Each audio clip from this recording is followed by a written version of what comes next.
ஆக்கங்கட்ட மாப்பிள்ளையில் நான் தான் உங்கள் நிலையில் பேசுகிறேன். இன்றைக்கி நாம் இதில் யாரை பற்றி பேச போகிறோம் அப்படின்னா, நம்ம எல்லாருக்குமே தெரிஞ்ச நம்ம தமிழ்நாட்டு பொண்ணா, அதாவது கேரளாவில் பிறந்தாலும் நம்ம தமிழ்நாட்டு பொண்ணா வந்து நிறைய படத்தில் நடித்து நிறைய பேர் வாங்கி இப்போ கடைசியில் பேர் டேமேஜ் ஆகி இருக்கிற இப்போ ஒரு நடிகை. அவங்க யாருன்னு பார்த்தீங்கன்னா நம்ம லக்ஷ்மி மேனன்.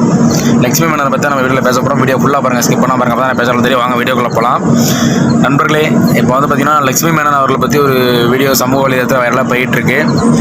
இப்போ அவங்கள பற்றி தான் பேச போகிறோம். எதுக்கு பேசுகிறோம் என்னென்னு கேளுங்க, ஃபுல்லாக சொல்கிறேன் உங்களுக்கு. இப்போ ஏமா லக்ஷ்மி மேனன், அதாவது என்ன சொல்கிறேன்னா, நீங்கள் வந்து கும்கி படத்தில் முதல்ல ஹீரோயின் அறிமுகமானீங்க. அதுக்கப்புறம் எங்கள் தலை அஜித் அவர்களுக்கு தங்கச்சியாக நடிச்சிங்க.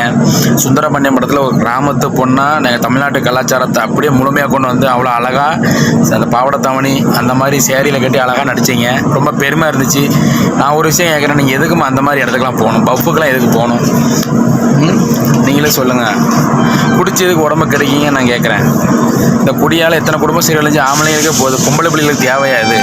ஒரு அழகாக குடும்பத்து பிள்ளையாக இங்கே வந்து சந்தோஷமாக இருக்கணும். பப்புக்கு போகாமல் ஒரு நல்லது செஞ்சு மக்கள்கிட்ட பேர் வாங்கி நீங்கள் அந்த மாதிரி சம்பாதிக்கணும். அதை விட்டுட்டு கெட்ட பேர் வாங்கி பாருங்கள், உங்கள் பேரே டேமேஜ் ஆகிடுச்சு. உங்கள் பேரே டேமேஜ் ஆகிடுச்சு. ரொம்ப கஷ்டமாக இருக்குது அதை பார்க்கும்போது. நீங்கள் இனிமேல் பண்ணாதீங்க, இந்த மாதிரிலாம் பண்ணாதீங்க. இந்த மாதிரிலாம் வந்து பண்ணி உங்கள் பேரை டேமேஜ் பண்ணிவிட்டு இனிமேல் நீங்கள் வந்து எப்படி அடுத்த படத்தில் நடிக்க முடியும்? இப்போ பாருங்கள், அவங்கள வந்து போலீஸ் தேடிட்டு இருக்காங்க. இதெல்லாம் வந்து உங்களுக்கு தேவையா? ரொம்ப கஷ்டமாக இருக்குது இந்த பதிவை பார்க்கும்போது. இனிமேல் அந்த மாதிரி இடத்துக்கு போகாதீங்க. என்னோடய ரிக்வெஸ்ட்டாக சொல்கிறேன்.